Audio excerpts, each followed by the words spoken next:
Chapter 46, Lens of Truth. He couldn't possibly be here. Not now.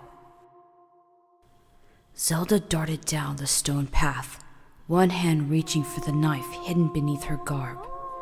She ran past the door of Impa's house, opening herself to magic's enduring flow. She embraced fire, ready to cast it instantaneously, if she can get close enough. She caught sight of the demon running around the corner of a nearby shop, a Jith's Emporium, and into a narrow lane.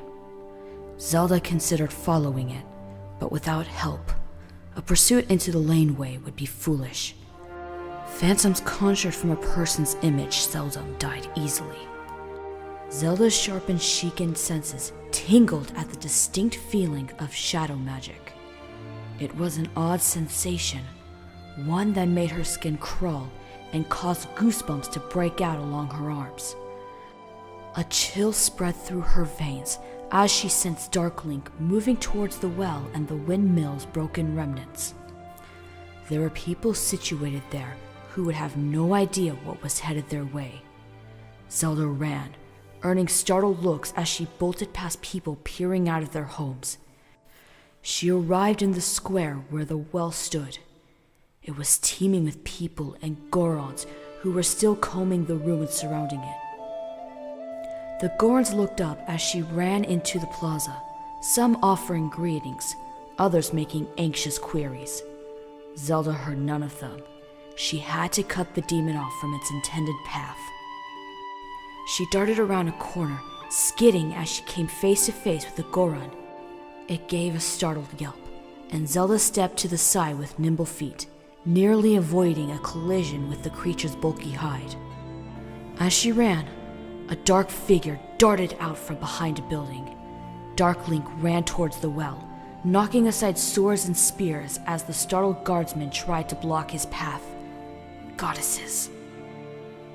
It really didn't want to fight. This struck Zelda as strange, but she forced the thought aside as quickly as it surfaced. There were too many people inside the square, and using magic could hurt many, which was something Zelda wanted to avoid, especially since it would turn them against her. Before she could scream for everyone to run, Darklink reached the well. He vaulted over the stone and straight into the dark abyss. No normal creature would survive that fall, but she knew better than to believe it would kill the demon. Zelda stopped beside the well, gasping for breath. Being cautious, she formed a magical barrier within the structure's throat, then peered into the darkness beyond the shimmering barrier. There was nothing to be seen, unsurprising given that the bottom lay at the base of a 60-foot drop. Zelda almost considered getting some rope and climbing down after the demon. No sooner the idea crossed her mind, she dismissed it, realizing it was a reckless idea. Climbing down would make her a fine target for anything waiting in the shadows, and everyone believed there were unspeakable things down there. They all knew the well was cursed. It had been abandoned for years before it was drained and sealed. Some people in Kakariko believed the well was haunted by the spirit of a child who fell inside. They named him Ben and told tales of how he followed those coming to fetch water from the well. The boy never spoke, just watched in an endless vigil. Eventually, the villagers had gotten so sick of being haunted that they requested the Sheikah's aid to appease the wayward spirits.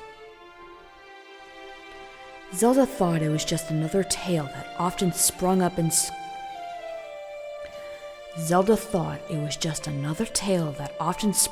in taverns and inns over the years.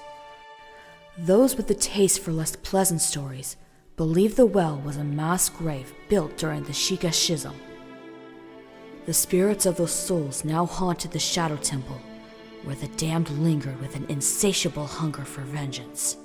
She asked Impa if it was true, but that had only prompted Impa to change the subject and sent her on some errand that needed attending to. Satisfied that she wasn't in for any unpleasant surprises, for now at least, Zelda dispelled the translucent barrier sealing the well. Sheik? My lady? What in goddesses was that? Zelda jerked up tight at the man's voice, then turned to see a guard walking towards her. The man's tattered sash and red and blue embroidery blackened with soot marked him as one of Toru's captains. However, it took her a moment to recognize him. He was looking beyond her, his eyes wide as they settled onto the well. People were gathering around now, murmuring amongst each other and casting suspicious glances at Zelda. People were gathering around now, murmuring amongst each other and casting suspicious glances at Zelda. The Gorns weren't quite so worried. Several eyed her with a mix of recognition and quizzical expressions while trying to work out what the guards were fussing about.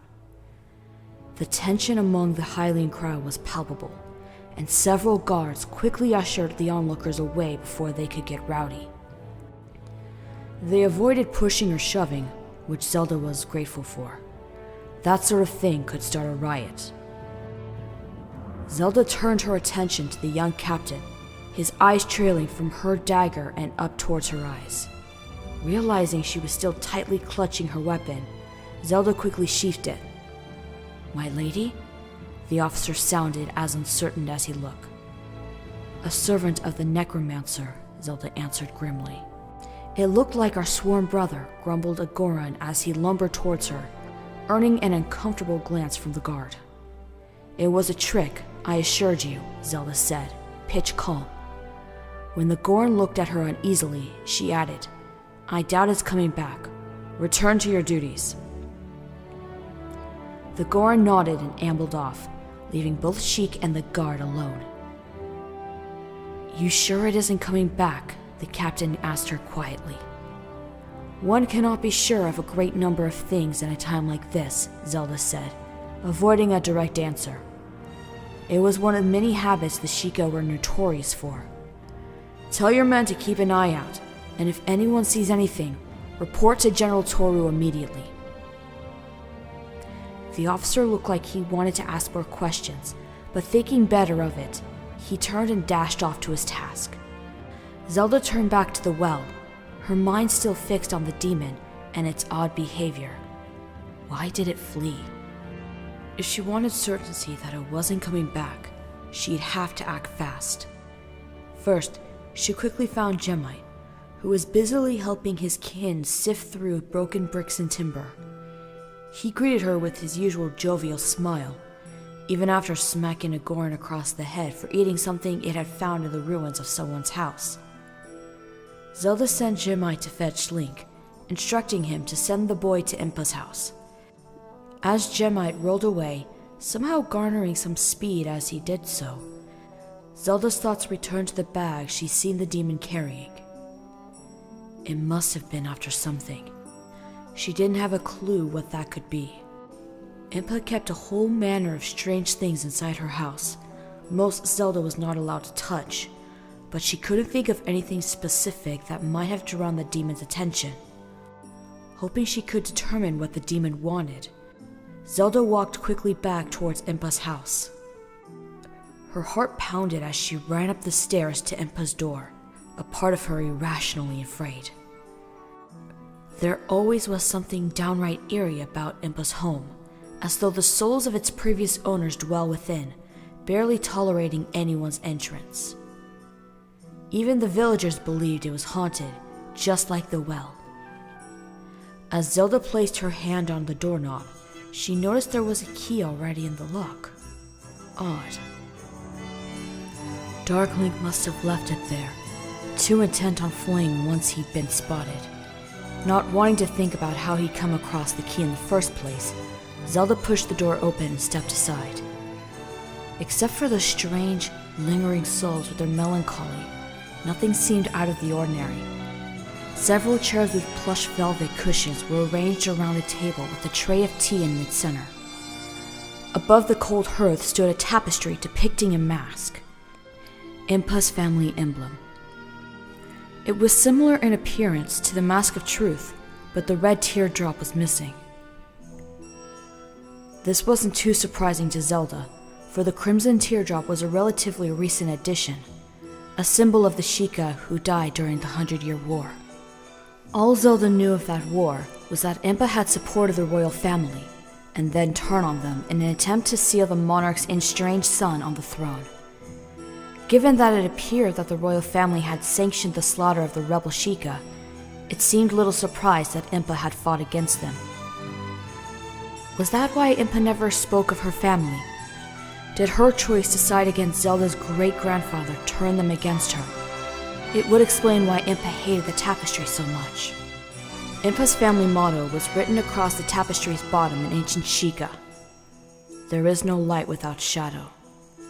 The mottos of most noble houses were grand and inspiring, and yet Zelda found this one to be neither.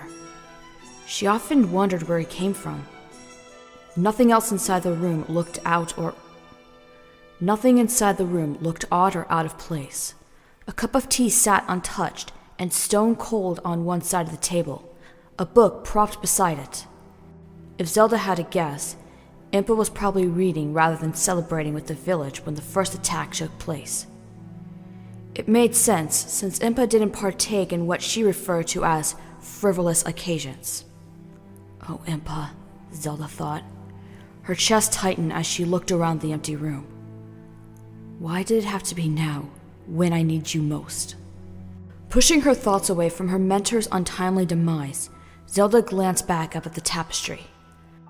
The mask stood in the center of one long family tree, with names dating back centuries before the first Hylians permanently settled. The mask stood in the center of one long family tree, with names dating back centuries before the first Hylians permanently settled into what was now the Kingdom of Hyrule. This was when the Kokiri occupied almost all Hyrule, and the present kingdom was little more than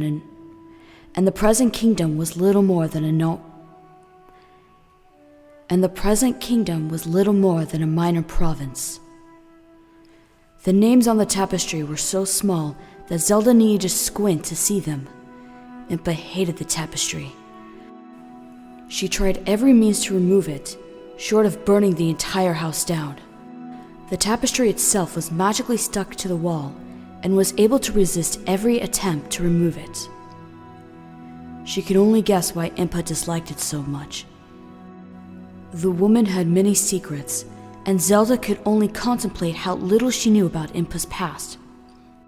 She was still struggling to accept what she learned of Impa's past. While Zelda remembered Impa saying that someone had attempted to end Ganondorf's life, she never suspected who that would-be assassin was. What else didn't she tell me? Zelda felt cold to the bone as she contemplated whether or not Impa knew Link's fate. Would he even survive his encounter with Ganondorf? Memories of that vision washed across the surface of her mind. His body lay cold and broken. She desperately tried to shake him awake, but no life stirred. He was gone. A monstrous figure of nightmares loomed over them with blades nearly as long as Zelda was tall, its triumphant laughter booming across the land. No, Zelda thought. He wouldn't fail. Link could not fail. And she would not let him, not when so much depended on whether or not Link survived. Impa's name was near the tapestry's base. She was the eldest of 4 siblings who died during the 100-Year War. Zelda turned away from the mantel, examining the room one last time. Behind the dining table, the door to the larder stood open. She knew she'd find the basement doorway through there. That must have been where the demon went. She walked into the larder and looked around. The room was almost bare, save for a foul-smelling bottle of milk gone sour. She moved into the storeroom and faced the plain stone wall on her right. It was innocuous at first glance, except for the Sheikah emblem scratched into it. Upon seeing it, Zelda recalled the instructions within Impa's letter and knew what to do. She placed her hand on the Sheikah emblem. "Open up," Zelda said aloud, speaking the words in Shiken. Instantly, the eye began glowing white until it looked like the stone was on fire. Then the wall vanished, revealing a door just beyond it. Then the wall vanished, revealing a door just beyond it. Thin rays of light spilled through the open doorway, illuminating the larder and revealing a spiral staircase that vanished into the gloom. Zelda cast a ball of shimmering light in front of her, making her way down into the basement. The cold bit through the layers of her wrappings as she descended, and Zelda shivered. Soon it was cold enough to freeze the marrow within her bones. How did Impa work down here if it was always this cold? She remembered Impa's study in the castle well, with its homely fire crackling in the hearth, and comfortable cushioned chairs beside a carpet depicting the Triforce. It was there that Zelda was schooled in the ways of the court and history of her realm, a fragment of a life she almost forgotten. The faint memory tugged at her, threatening to awaken the emotion she buried for so long. Lost in her thoughts, Zelda almost missed a step. The sudden horrible lurch in her step brought her back to her present reality, far from the creature comforts of her lost home. It was then that Zelda noticed a strange chill in the air, an aura of ancient magic tingling on the edge of her senses. Warts, perhaps? Zelda wondered as she tried discerning what it was. The solitary, enchanted light followed her, shimmering as Zelda arrived at yet another wooden door. It opened silently on well-oiled hinges. Impa had used the study a lot up until... Gritting her teeth and forcing her mind to focus, Zelda stepped into the room beyond. The light floating beside her gently touched the cold stone wall nearest her, and to Zelda's surprise, enchanted torches sprung into life along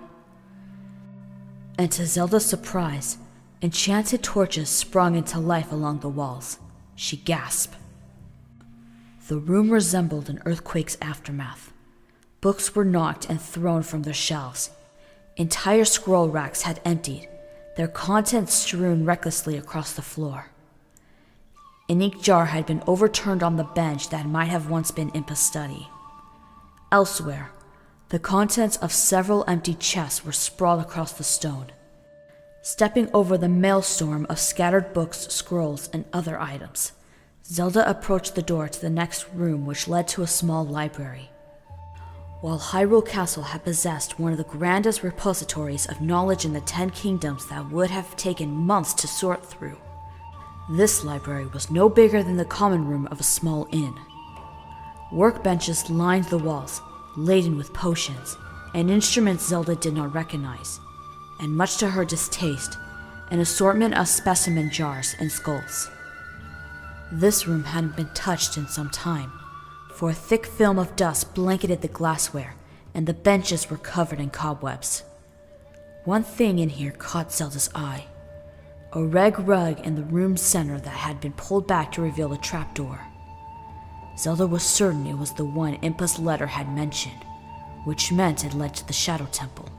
It was just as well that there was another way in, as the Gorons had blown up the entrance in the graveyard. Naturally. She wouldn't be surprised if the Gorons chose to either demolish the wall next or fill it up with rubble. For now, the only way to get inside the Shadow Temple was through this trapdoor. Impa's letter had mentioned that there was a door in the chamber below, which could only be opened using the Ocarina of Time. It didn't come as any surprise to Zelda that Dark Link hadn't used that to make his exit.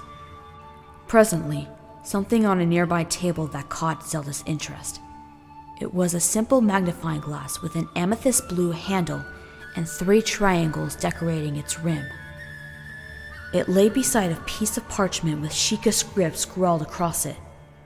Her attention on the ornate lens, Zelda picked it up and almost gasped.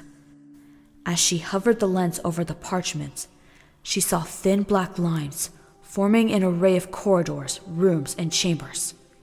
It was a map. When she moved the lens away, the parchment was once again blank. Zelda eyed the lens, turning it over to read the small inscription engraved on the handle. Lens of Truth. This was what Impa told her to find. She looked back at the map, studying it. The writing, scrawled in ancient Shikan, was a map of the Shadow Temple. As she hovered the lens over the largest chamber, the lines vanished again, then rapidly reappeared to reveal a much larger representation of the room. The chamber's sides were speckled with little black dots, each with a name beside them. Zelda recognized the names of a dozen villagers and almost gasped as she came across Impa's name. Did that mean she was still alive? Without knowing how the map worked, she couldn't tell. There was another name she recognized too, Halvard. Beside him was a neatly scrawled circular symbol she recognized as the Shadow Medallion. When she turned around, still examining the lens edge for any sign of another inscription, Zelda noticed something odd. When she held up the lens towards one of the bookshelves, the shelf vanished, a door resting in its place. When she moved the lens away, the narrow bookshelf returned. As she walked towards the door, Zelda tried in vain to ignore her peripheral vision. She could see shelves out of the corner of her eyes, certain that she'd find herself walking into it rather foolishly. Glad she was alone, Zelda hesitated before the bookshelf and then took a step forward, smacking her head straight into it. What the? Zelda almost dropped the lens, biting back a curse that, once upon a time, would have gotten her switched until she couldn't sit down for a week. Goddesses, damn it, she thought, irritation rising.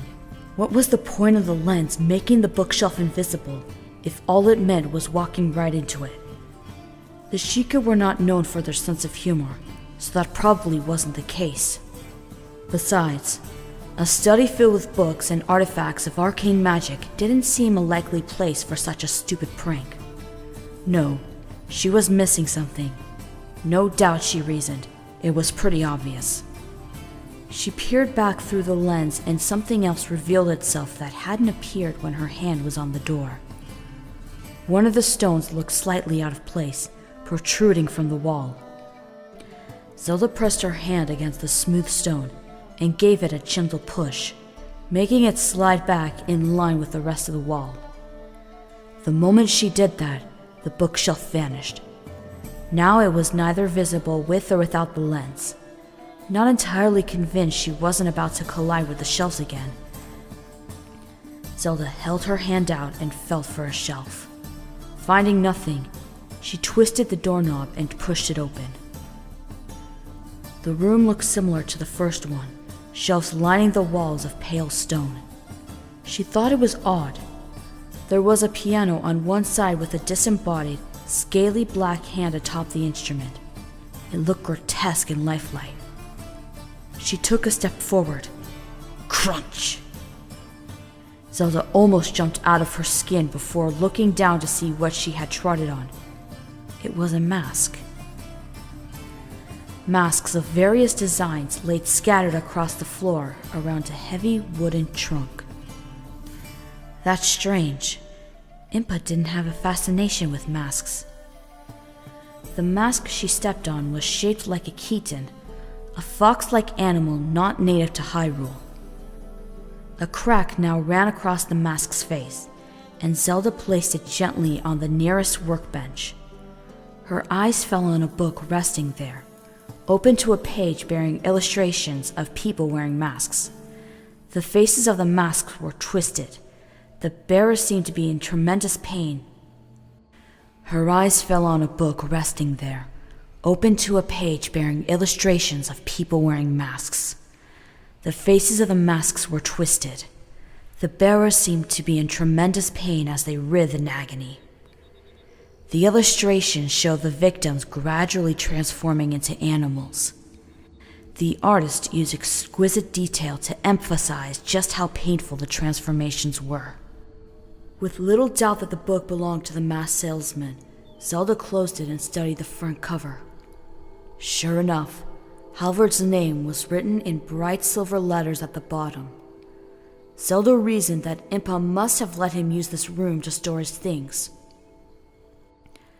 Zelda took another look at the trunk's contents scattered across the room. She picked up a gray mask, its face contorted in an agonizing scream. Finding herself liking this man less and less by degrees, Zelda took a look inside the trunk. The only thing left was Halvard's dusty rucksack that Zelda would have recognized anywhere. It was slashed and now empty, the masks normally decorating its sides scattered. A sudden thought sent a chill down Zelda's spine. She took another look at the masks, searching for a familiar heart-shaped mask with bright, round amber eyes. One mask, its face beaming up at her, nearly made Zelda jump out of her skin when it started singing, its happy song casting a dissonant note through the silence. Heart-pounding and feeling rather foolish for being spooked by a child's toy, Zelda picked it up.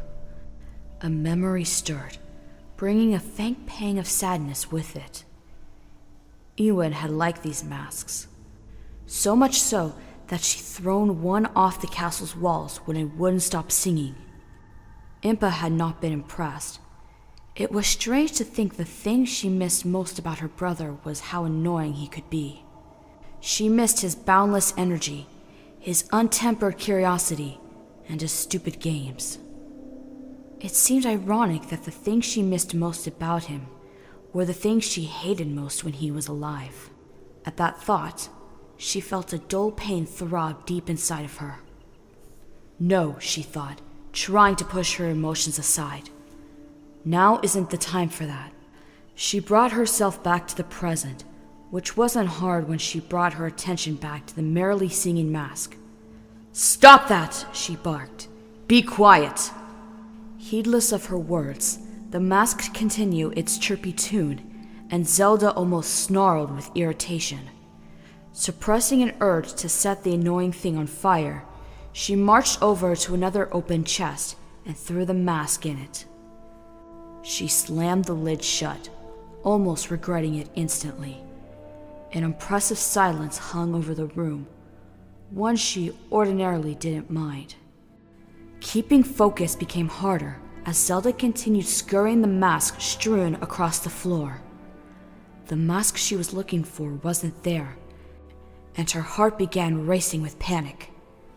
Halvard must have brought it here, sure that it would be safe with Impa's study. The creature had stolen the mask, and to what purpose Zelda wasn't sure. At first, she was confused. The spirit within the mask was allegedly gone. Halvard assured her it was gone when she destroyed it while hiding in another realm. Unless Halvard lied. She shook her head, rubbing a hand against her forehead. No, he wouldn't do that. Not unless the mask corrupted him somehow. It was said objects of such dark power left their mark on those who came into contact with them. Was it possible Halvard was corrupted by the mask, just like the Sheikah of old? No, she reasoned to herself. He's on our side. Impa would have known if something was wrong with him.